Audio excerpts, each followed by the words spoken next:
പിതാവിനും പുത്രനും പരിശുദ്ധാത്മാവിനും സ്തുതി. ആദി മുതൽ നമ്മുടെ മേൽ ദൈവകരുണയും മനോഗുണവും എന്നേക്കും ഉണ്ടായിരിക്കട്ടെ. ആമേൻ. ദൈവത്തിൻ്റെ പരിശുദ്ധമായ പൊന്നു തിരുനാമത്തിന് മഹത്വമുണ്ടാകട്ടെ. കർത്താവായ യേശു ക്രിസ്തുവിലെ ഏറ്റവും വാത്സല്യമുള്ള ദൈവമക്കളെ, ഒരു പ്രാവശ്യം കൂടെ നമ്മുടെ കർത്താവും രക്ഷിതാവുമായ യേശു മശിഹായുടെ പരിപാവനവും പരിശുദ്ധവുമായ പാദപീഠത്തിൽ ചേർന്ന് വന്ന മാധുര്യമേറിയതും മാറ്റമില്ലാത്തതും നമ്മുടെ ജീവിതത്തെ അങ്ങേയറ്റം വരെ സ്വാധീനിക്കുന്നതുമായ തിരുവചനങ്ങളെ തിരുമുഖത്തു നിന്ന് കേൾപ്പാൻ അവസരമൊരുക്കിത്തന്ന കർത്താവിന് നന്ദി പറഞ്ഞുകൊണ്ട് നമുക്ക് നമ്മുടെ കർത്താവിൻ്റെ ശബ്ദത്തിനായിട്ട് കാതുകൊടുക്കാം. ഇന്ന് നാം വീണ്ടും ദൈവസന്നിധിയിൽ ഇരിക്കുമ്പോൾ നമ്മുടെ ധ്യാന ചിന്തയ്ക്ക് വിഷയമായി തീരേണ്ടതിന് വിശുദ്ധനായ പൗലോസ്ലീഹ കൊലോസ്യ സഭയ്ക്ക് എഴുതിയ ലേഖനത്തിലെ 3-ാമത്തെ അധ്യായം 1 മുതൽ 4 വരെ തിരുവചനങ്ങൾ വായിച്ച് കേൾപ്പിക്കുകയാണ്. കൊലോസ്യ ലേഖനം 3-ാം അധ്യായം 1 മുതൽ 4 വരെ തിരുവചനങ്ങൾ. ആകയാൽ നിങ്ങൾ ക്രിസ്തുവിനോടുകൂടെ ഉയിർത്തെഴുന്നേറ്റിരിക്കുന്നു എങ്കിൽ ക്രിസ്തു ദൈവത്തിൻ്റെ വലത്തുഭാഗത്ത് ഇരിക്കുന്നിടമായ ഉയരത്തിലുള്ളത് അന്വേഷിപ്പീൻ. ഭൂമിയിലുള്ളതല്ല, ഉയരത്തിലുള്ളത് തന്നെ ചിന്തിപ്പീൻ. നിങ്ങൾ മരിച്ച് നിങ്ങളുടെ ജീവൻ ക്രിസ്തുവിനോട് കൂടെ ദൈവത്തിൽ മറഞ്ഞിരിക്കുന്നു. നമ്മുടെ ജീവനായ ക്രിസ്തു വെളിപ്പെടുമ്പോൾ നിങ്ങളും അവനോടുകൂടെ തേജസ്സിൽ വെളിപ്പെടും. വളരെ ഗഹനമായ ചിന്തകൾ ഉൾക്കൊള്ളുന്ന ഒരു പാഠഭാഗമാണ് വായിച്ച് കേൾപ്പിച്ചത്. പ്രിയപ്പെട്ടവരെ, അപ്പോസ്തലനായ പൗലോസ് പറഞ്ഞു തുടങ്ങുന്നത് ഇങ്ങനെയാണ്: നിങ്ങൾ ക്രിസ്തുവിനോടുകൂടെ ഉയർത്തെഴുന്നേറ്റിരിക്കുന്നു എങ്കിൽ. ക്രിസ്തു ഇപ്പോൾ ഇരിക്കുന്നത് ദൈവത്തിൻ്റെ വലതുഭാഗത്ത് ആണ്. അവിടെ ഉള്ളത് നിങ്ങൾ അന്വേഷിപ്പിൻ. യേശു ക്രിസ്തുവിനോടുകൂടെ ഉയർത്തെഴുന്നേറ്റവർ, അതാണ് ദൈവമക്കളെ അല്ലെങ്കിൽ ക്രിസ്തീയ വിശ്വാസികളെ അപ്പോസ്തലനായ പൗലോസ് സംബോധന ചെയ്തിരിക്കുന്ന ഒരു വാക്ക്. ക്രിസ്തു യേശുവിനോടുകൂടെ ഉയർത്തെഴുന്നേറ്റവർ. ഉയർത്തെഴുന്നേൽക്കുന്നത് മരണം സംഭവിച്ചവരാണ്. മരിച്ചിട്ടില്ലാത്തവർ ഉയർക്കേണ്ട കാര്യമില്ലല്ലോ.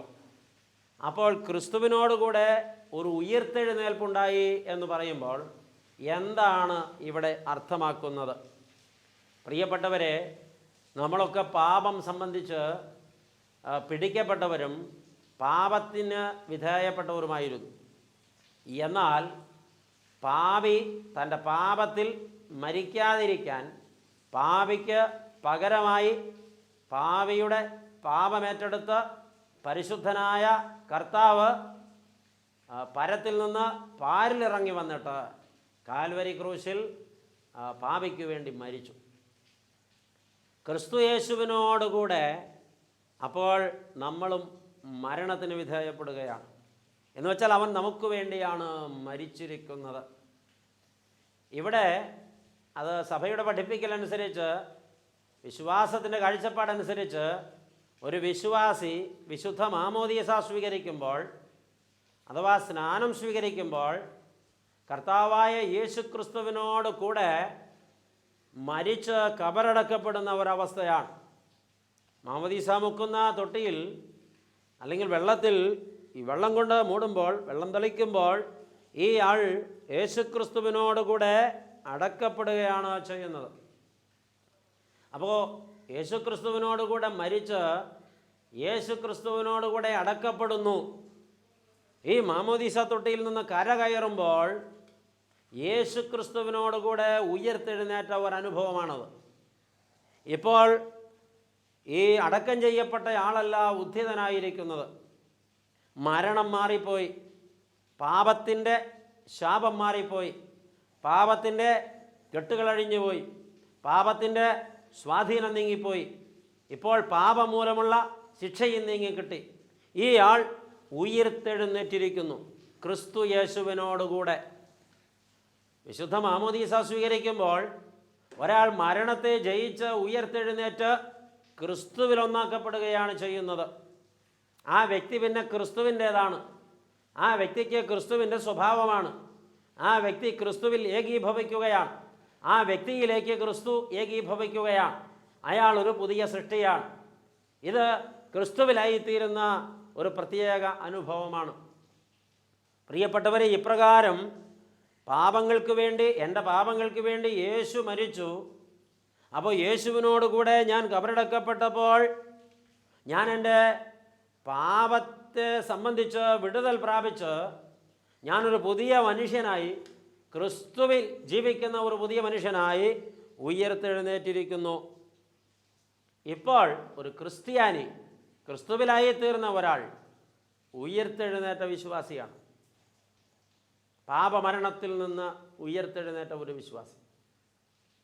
ക്രിസ്തുവിനുള്ളവരാണ്, ക്രിസ്തു ഉള്ളവരാണ്, ക്രിസ്തുവിൽ പ്രകാശമുള്ളവരാണ്, ക്രിസ്തുവിൽ ജീവനുള്ളവരാണ്, പുതിയ ദർശനം ലഭിച്ചവരാണ്, പുതിയ കാഴ്ചപ്പാട് ലഭിച്ചവരാണ്, പുതിയ ജീവൻ പ്രാപിച്ചവരാണ്. ഇതാണ് ക്രിസ്ത്യാനിയുടെ അവസ്ഥ.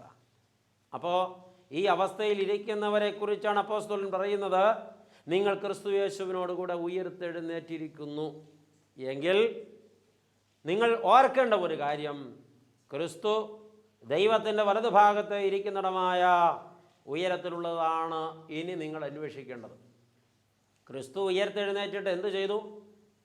അവൻ സ്വർഗത്തിലേക്ക് ആരോഹണം ചെയ്തു. പിതാവാൻ ദൈവത്തിൻ്റെ വലഭാഗത്ത് അവൻ ഉപവിഷ്ടനായി. നിരന്തരമായി പിതാവാൻ ദൈവത്തോട് താൻ രക്ഷിച്ചിരിക്കുന്ന ജനതയ്ക്ക് വേണ്ടി പക്ഷപാതം ചെയ്യുകയാണ് കർത്താവ്. അതേ സമയത്ത് അവൻ നമുക്ക് വേണ്ടി വാഗ്ദത്തം ചെയ്തതുപോലെ സ്വർഗത്തിൽ മണവറ ഒരുക്കുക കൂടെ ചെയ്യുന്നു. ഇതൊരു വലിയ ആഴമേറിയ ഒരു അനുഭവമാണ് പ്രിയപ്പെട്ടവരെ. ഒരേ സമയത്ത് അവൻ ഇപ്പോഴും നമുക്ക് വേണ്ടി പക്ഷപാതം ചെയ്യുന്നത് കൂടാതെ നമുക്ക് വേണ്ടി അവൻ അവർണ്ണനീയമായ മണവറ ഒരുക്കിക്കൊണ്ടിരിക്കുക കൂടെ ചെയ്യുന്നു. ഈ ഭൗമലോകത്ത് കണ്ടതും കേട്ടതുമാണ് ഏറ്റവും മനോഹരമായ കാഴ്ചയും അനുഭവവുമെന്ന് അബദ്ധം പറ്റി നാം വിചാരിച്ചു കൊണ്ടിരിക്കുകയാണ്. ഈ ലോകത്തെ കൊട്ടാരങ്ങളല്ല കൊട്ടാരങ്ങൾ, ഈ ലോകത്തെ സൗന്ദര്യമുള്ള പ്രദേശങ്ങളല്ല സൗന്ദര്യമുള്ളവ, ഈ ലോകത്തെ പ്രകൃതി രമണീയതയല്ല പ്രകൃതി രമണീയത, ഈ ലോകത്തെ ആനന്ദങ്ങളല്ല ആനന്ദങ്ങൾ, ഈ ലോകത്ത് അനുഭവിച്ചതൊന്നുമല്ല സന്തോഷം. ഇതിനേക്കാളൊക്കെ കോടാനുകോടി മടങ്ങ് മനോഹരമായ ഒരു സ്ഥലം അവൻ നമുക്ക് വേണ്ടി ഒരുക്കുന്നുണ്ട്. യേശുക്രിസ്തു പറഞ്ഞു വെച്ചിട്ടുണ്ടല്ലോ, നിങ്ങളുടെ ഹൃദയം കലങ്ങണ്ട, ദൈവത്തിൽ വിശ്വസിക്കുവീൻ, അതേ അളവിൽ എന്നിലും വിശ്വസിക്കുവീൻ. എന്തുകൊണ്ടെന്നാൽ ആ ദൈവം ഞാനാണ്. ദൈവമക്കളെ, യേശു പറഞ്ഞു, ഞാൻ പോകുന്നു, എൻ്റെ പിതാവിൻ്റെ ഭവനത്തിൽ അനേകം കൊട്ടാരങ്ങളുണ്ട്. എത്രയോ വട്ടമച്ചൻ തിരുത്തി വെച്ചിട്ടുണ്ട്. മലയാള ഭാഷയിൽ വാസസ്ഥലങ്ങൾ എന്ന പരിഭാഷയാണ് കൊടുത്തിട്ടുള്ളത്. വാസസ്ഥലങ്ങൾ എന്നൊക്കെ പറയുമ്പോൾ അത് ഏത് വിധത്തിലുമാകാം. ഒരുപക്ഷെ ഒരു ഹോട്ടൽ മുറിയാകാം, അല്ലെങ്കിൽ ഒരു ചെറ്റക്കുടിലാകാം, അതുപോലെ സാധാരണ ഭവനമാകാം. ഈ വാസസ്ഥലം എന്നൊക്കെ പറയുമ്പോൾ ഇതിനപ്പുറത്തേക്കൊന്നും നമ്മുടെ മനസ്സ് പോകില്ല. പക്ഷേ ശരിയായ പരിഭാഷ എൻ്റെ പിതാവിൻ്റെ ഭവനത്തിൽ അനേകം കൊട്ടാരങ്ങളുണ്ട് എന്നുള്ളതാണ്. ഈ കൊട്ടാരങ്ങൾ എന്നൊക്കെ കേൾക്കുമ്പോൾ ഈ കൊട്ടാരത്തിൽ ചെന്ന് പാർക്കാനുള്ളൊരു ജിജ്ഞാസയും ഒരു പ്രതീക്ഷയും ഒരു മോഹവുമൊക്കെ കേൾക്കുന്നവരുടെ ഉള്ളിലുണ്ടാകും. അതുകൊണ്ട് ഇവിടെ എപ്പോഴും കൊട്ടാരങ്ങളെന്ന വാക്ക് പ്രയോഗിക്കുന്നതാണ് സന്തോഷം.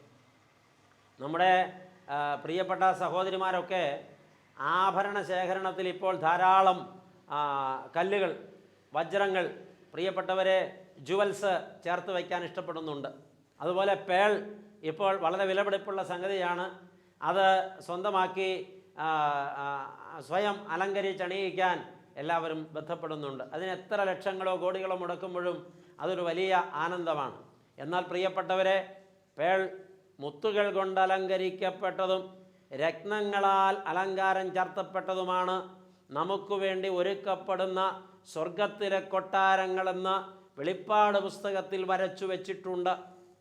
അവിടെ നമ്മൾ നടക്കേണ്ട തെരുവീഥികൾ തങ്കം കൊണ്ട് നിർമ്മിച്ചതാണ്. പ്രിയപ്പെട്ടവരെ, അവിടെയുള്ള എല്ലാ കെട്ടിടത്തിൻ്റെയും ഭിത്തികൾ അതുപോലെ നിർമ്മിക്കപ്പെട്ടിരിക്കുന്നവയാണ്. എല്ലായിടവും വില നിർണയിക്കാനാകാത്ത മുത്തുകളാലും രത്നങ്ങളാലും അലങ്കരിക്കപ്പെട്ടവയാണ്. അവിടുത്തെ ആനന്ദം അവർണ്ണനീയമാണ്.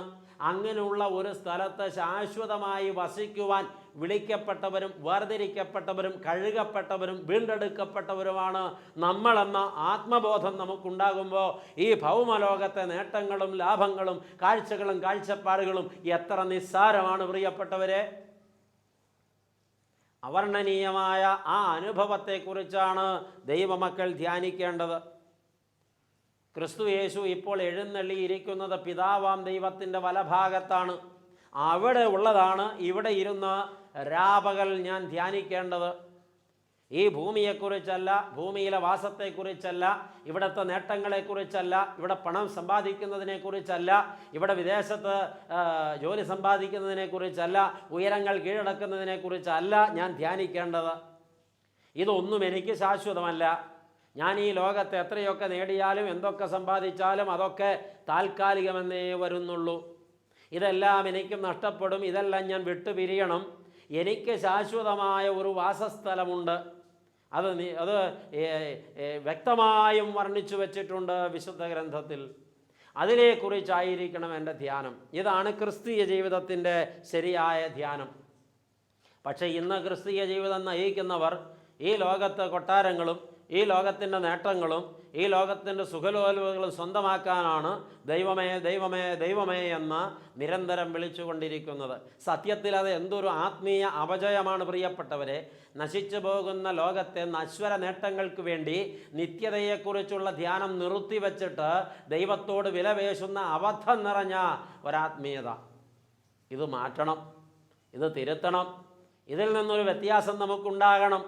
പറഞ്ഞു വരുമ്പോൾ ആർക്കെങ്കിലുമൊക്കെ പരിഭവം തോന്നുമോ എന്ന് അറിയില്ല. പരിഭവിക്കേണ്ട, പരിഭവിച്ചിട്ട് കാര്യവുമില്ല.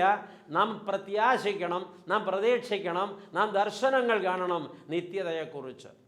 അതെ, നമ്മുടെ മണവാളൻ, നമ്മുടെ രാജാവ്, നമ്മുടെ മഹത്വവാനായ മശിഹ ഇപ്പോൾ ഇരിക്കുന്നിടമായ ഉയരത്തിലുള്ളത് ധ്യാനിക്കണം. രത്നഖചിതമായ മുത്തുകളാൽ അലങ്കരിക്കപ്പെട്ട അവർണ്ണനീയമായ പ്രകാശമുള്ള സ്വർഗപട്ടണത്തെക്കുറിച്ച് ധ്യാനിക്കണം. അവിടെ ഇരുട്ടില്ല, അതുകൊണ്ട് അവിടെ രാത്രിയുമില്ല.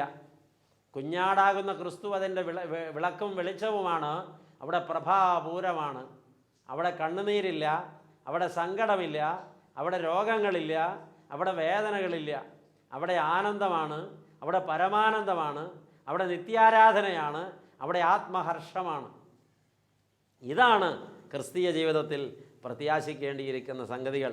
അതുകൊണ്ട് പ്രിയപ്പെട്ടവരെ, യേശുക്രിസ്തു ഉയർത്തെഴുന്നേറ്റപ്പോൾ യേശുക്രിസ്തുവിനോടുകൂടെ ഉയർത്തെഴുന്നേറ്റ നമ്മൾ യേശുക്രിസ്തുവിന് ഇരിക്കുന്നിടമായ ഉയരത്തിലുള്ളത് അവിടേക്ക് പോകാനുള്ള പ്രതീക്ഷ ഉള്ളിൽ വെച്ചുകൊണ്ട് നാം അവിടുത്തുകാരാണ് എന്ന ആന്തരിക ബോധത്തോടെ നിരന്തരമായി അത് ധ്യാനിക്കണമെന്ന് ഇപ്പോൾ വചനം നമ്മെ ഓർമ്മിപ്പിക്കുകയാണ്. വീണ്ടും ആവർത്തിച്ച് അപ്പോസ്തലൻ പറയുന്നു, ഭൂമിയിലുള്ളതല്ല ഉയരത്തിലുള്ളത് തന്നെ ചിന്തിപ്പീൻ. ഈ ഭൂമിയിലുള്ളതിനെക്കുറിച്ചുള്ള ചിന്തയാണ് നമ്മളെയൊക്കെ ഭരിച്ചുകൊണ്ടിരിക്കുന്നത്. ആ ചിന്ത അല്പമൊന്ന് വിട്ട് സ്വർഗത്തെക്കുറിച്ച്, നിത്യതയെക്കുറിച്ച്, പരമാനന്ദത്തെക്കുറിച്ച് ചിന്തിക്കുവാനാണ് അപ്പോസ്തലൻ നമ്മെ ഓർമ്മിപ്പിക്കുന്നത്. ഈ ലോകത്ത് ജീവിക്കുന്ന ആളുകൾക്കെല്ലാം ദുഃഖമുണ്ട്. പലപ്പോഴും നമ്മുടെ ആളുകളൊക്കെ വലിയ പരാതിക്കാരാണ്. വിശേഷം എന്താണെന്ന് ചോദിച്ചാൽ പരാതിയുടെ ബാണ്ഡക്കെട്ടഴിച്ച് കുടഞ്ഞിടും. പ്രിയപ്പെട്ടവരെ, പിന്നെ അത് ഭയങ്കര പ്രശ്നമാണ്. നമ്മുടെ ആളുകൾ എന്തുകൊണ്ടാണ് അസംതൃപ്തരായിരിക്കുന്നത്? നമ്മുടെ ആളുകൾ എന്തുകൊണ്ടാണ് ഇങ്ങനെ അസ്വസ്ഥതകൾ പ്രകടിപ്പിക്കുന്നത്? നമ്മുടെ ആളുകൾ എന്തുകൊണ്ടാണ് ഇങ്ങനെ പരാതിക്കാരായി മാറുന്നത്? ഈ ഭൗമലോകത്ത് തൻ്റെ ചുറ്റുപാടുകൾക്ക് അപ്പുറത്ത് കാഴ്ചകളില്ലാത്തത് കൊണ്ടാണ്. ഇവിടുത്തെ സുഖവും ഇവിടുത്തെ നേട്ടങ്ങളും ഇവിടുത്തെ ലാഭങ്ങളുമാണ് നമ്മുടെയൊക്കെ ചിന്തകൾ നിറച്ചിരിക്കുന്നത്. പ്രിയപ്പെട്ടവരെ, നമ്മുടെ ആളുകൾക്ക് ആധുനിക ലോകത്ത് കാഴ്ച വളരെ കുറവാണ്. ഈ പാമ്പിനെക്കുറിച്ച് പഠിച്ചപ്പോൾ ഈ പണം പിരിച്ച് പൊങ്ങി നിന്ന് വലിയ പരാക്രമം ഒക്കെ കാണിക്കുന്ന പാമ്പിനെ മനസ്സിലാക്കിയാൽ ഒരു 15 സെൻറ്റിമീറ്ററാണ് ഒരു പാമ്പിന് പരമാവധി കാഴ്ചയുള്ള ദൂരം. അതിനപ്പുറത്തേക്ക് പാമ്പിനൊന്നും കാണാൻ പറ്റില്ല. പാമ്പ് തൻ്റെ മുമ്പിൽ അനങ്ങുന്ന സംഗതിയിലേക്കാണ് കോൺസെൻട്രേറ്റ് ചെയ്യുന്നത്. പാമ്പ് പിടുത്തക്കാർ പാമ്പിനെ കീഴടക്കുന്നത് അതിൻ്റെ ശരീരത്തിൽ പിടിമുറുക്കിയാലും ഈ പിടിച്ചിടത്തേക്ക് പാമ്പ് ശ്രദ്ധ കേന്ദ്രീകരിച്ച് പിടിച്ചയാളെ അറ്റാക്ക് ചെയ്യാത്തതിൻ്റെ കാരണം മുമ്പിൽ മറ്റൊന്ന് അനങ്ങുന്നു എന്ന് കാണുന്നതുകൊണ്ട്. അപ്പോൾ പാമ്പിൻ്റെ ധാരണ ഈ അനങ്ങുന്ന സാധനമാണ് എന്നെ പിടിച്ചിരിക്കുന്നത്, അതുകൊണ്ട് ഇതിനെയാണ് ഞാൻ അറ്റാക്ക് ചെയ്യേണ്ടത്. അതുകൊണ്ടാണ് ഈ അനങ്ങുന്ന സാധനത്തിലേക്ക് പാമ്പ് കൊത്താൻ ശ്രമിക്കുന്നതും ഈ പിടിച്ച ഭാഗത്തേക്ക് പാമ്പ് ശ്രദ്ധിക്കാതിരിക്കുന്നത്. പാമ്പ് പിടുത്തത്തിൻ്റെ മനഃശാസ്ത്രം അത് തന്നെയാണ്. പ്രിയപ്പെട്ടവരെ, ഈ പാമ്പിന് ദൂരെ കാഴ്ചയില്ല, വളരെ കുറച്ച് ദൂരമേ അത് കാണുന്നുള്ളൂ. നമ്മുടെ ആളുകൾക്ക് അത്ര പോലും കാഴ്ചയില്ല. പലപ്പോഴും ഈ ആധുനിക ലോകത്തെ ആളുകളുടെ കാഴ്ചയുടെ ദൂരം എത്രയാണെന്നറിയാമോ? ഞാനും എൻ്റെ ഭാര്യയും എൻ്റെ മക്കളും, അവിടെ തീർന്നു. അതിനപ്പുറത്തേക്ക് ഒന്നും കാണുന്നില്ല. അപ്പനെയും കാണുന്നില്ല, അമ്മയെയും കാണുന്നില്ല, കൂടപ്പിറപ്പുകളെയും കാണുന്നില്ല. ഞാനും എൻ്റെ ഭാര്യയും എൻ്റെ മക്കളും, ഒരു ലോകം. അതിന് പുറത്ത് ഒന്നുമില്ല. എല്ലാം ഇങ്ങോട്ട് പോന്നോട്ടെ, എല്ലാം ഇവിടെ കുന്നുകൂടിക്കോട്ടെ, ഇവിടെ ആനന്ദമുണ്ടായിക്കോട്ടെ, ഇവിടെ ആർഭാടം ഉണ്ടായിക്കോട്ടെ, ഇവിടെ വളർച്ചയുണ്ടായിക്കൊള്ളട്ടെ. ഇതിന് പുറത്തതൊന്നും എനിക്ക് കാണുകയും വേണ്ട, അറിയുകയും വേണ്ട. ഞാനോട്ട് ബന്ധപ്പെടാൻ തയ്യാറുമല്ല. അതിനേക്കാളും കുറേ കൂടെ തീവ്രമാണ് ഈ കാഴ്ച. ഞാനും എൻ്റെ ഭർത്താവും എൻ്റെ മക്കളും. ആദ്യം പറഞ്ഞതിൻ്റെ മറുവശമാണ്. ഇതിന് പുറത്ത് ധർമ്മം കൊടുക്കാൻ പോലും ആരും സമ്മതിക്കുന്നില്ല. ഭർത്താവ് ചോദിക്കുന്നു ഭാര്യയോട്, മോളെ, അവിടെ വളരെ പാവപ്പെട്ട ഒരു കുടുംബം, വലിയ കഷ്ടപ്പാടിലാണ് ജീവിക്കുന്നത്, മിണ്ടരുത്. നാട്ടുകാരുടെ മുഴുവൻ കാര്യം അന്വേഷിക്കാൻ നടക്കുക, ഇവിടുത്തെ കാര്യം അന്വേഷിച്ചാൽ മതി. എൻ്റെയും മക്കളുടെയും കാര്യം കഴിഞ്ഞിട്ട് വേറെ ഒന്നും അന്വേഷിക്കാൻ പോണ്ട, അത്ര വലിയ പുണ്യവാളൊന്നും ആവണ്ട. ഇതാണ് പല സ്ത്രീകളുടെയും നാവിൽ നിന്ന് വീഴുന്ന വർത്തമാനം. എല്ലാ സ്ത്രീകളും അങ്ങനെയല്ല കേട്ടോ. വളരെ ഭക്തരായ സ്ത്രീകളുണ്ട്. പക്ഷേ അവർ ഭർത്താവിനോട് പറയും, എൻ്റെ പ്രിയനെ, ആ കൊച്ചിനെ കെട്ടിച്ചു വിടാൻ ഒരു നിവൃത്തിയില്ല, ആ വീട്ടിലെ അവസ്ഥ വളരെ പരിതാപകരമാണ്, ആ ചേട്ടൻ തളർന്ന് കിടക്കാൻ തുടങ്ങിയിട്ട് 10 കൊല്ലമായി, ആ ചേച്ചിയാണെങ്കിൽ വളരെ തളർച്ചയിലാണ്, അവർ ജോലി ചെയ്ത് മടുത്തു, ഇപ്പോൾ 2 കൊല്ലമായിട്ട് അതും ജോലിക്ക് പോകുന്നില്ല, ആ കുഞ്ഞിനെ വല്ല വിധേനെ ഒന്ന് കെട്ടിച്ചു വിടണ്ടേ, നമുക്ക് ഒരുപാട് ദൈവം തന്നിട്ടുണ്ടല്ലോ, എന്തെങ്കിലും ഒന്ന് കൊടുക്കണ്ടേ. മിണ്ടരുത്. നിൻ്റെ ഒരു പരോപകാരം, നാട്ടുകാരുടെ മക്കളെ കെട്ടിച്ചു വിടാൻ നീ വല്ല നേർച്ചയും നടന്നിട്ടുണ്ടോ? അവനവൻ്റെ കാര്യം അന്വേഷിച്ചാൽ മതി. ഇവിടുത്തെ കാര്യം ഇവിടെ, പുറത്തേക്കുള്ള കാര്യമൊന്നും കൂടുതൽ അന്വേഷിക്കേണ്ട, തന്തരം നിലയുടെ കാര്യം പോലും അന്വേഷിക്കേണ്ട, നമ്മൾ മതി. നമ്മുടെ ആളുകളുടെ കാഴ്ചയുടെ ദൂരം നിങ്ങൾക്ക് ഏകദേശം ഊഹിക്കാൻ പറ്റുന്നുണ്ടാവില്ലേ? ദൈവമക്കളെ, എത്ര സങ്കുചിതമാണ് നമ്മുടെ കാഴ്ചകൾ.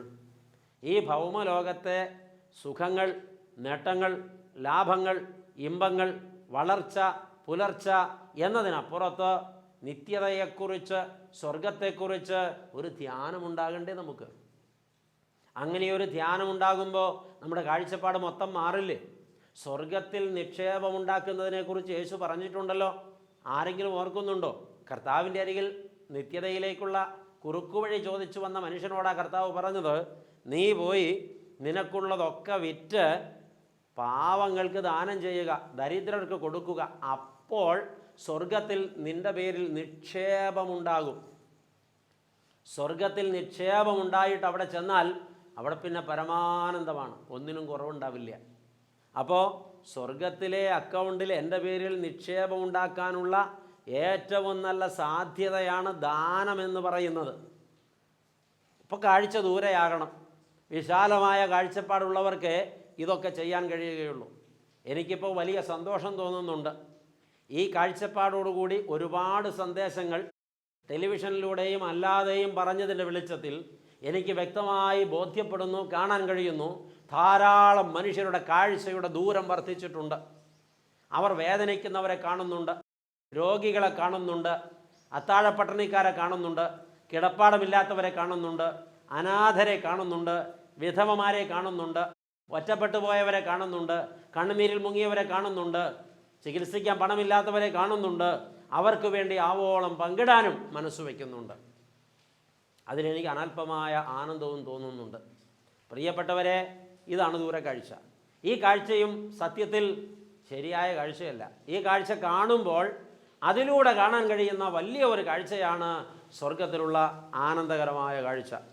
ഞാനിവിടെ ഒരു സാധുവിന് വല്ലതും കൊടുത്തിട്ട് ആ സാധു ആനന്ദ കണ്ണുനീർ പൊഴിക്കുമ്പോൾ സ്വർഗത്തിൽ എനിക്കും അപ്രകാരം ഒരു നേട്ടമുണ്ടായിട്ട് ഞാനും ആനന്ദക്കണ്ണുനീർ പൊഴിക്കുന്ന ഒരു നാളെ എൻ്റെ മുമ്പിലുണ്ട്.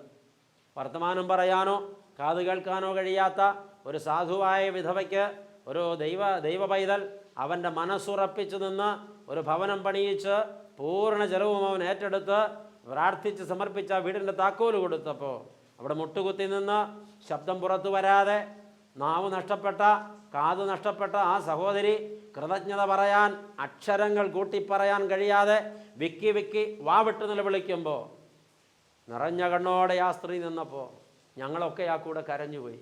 എന്താ കാരണം? നന്ദി, നന്ദി, നന്ദി. ഒരു കാലത്തും മറക്കില്ല സ്നേഹിത.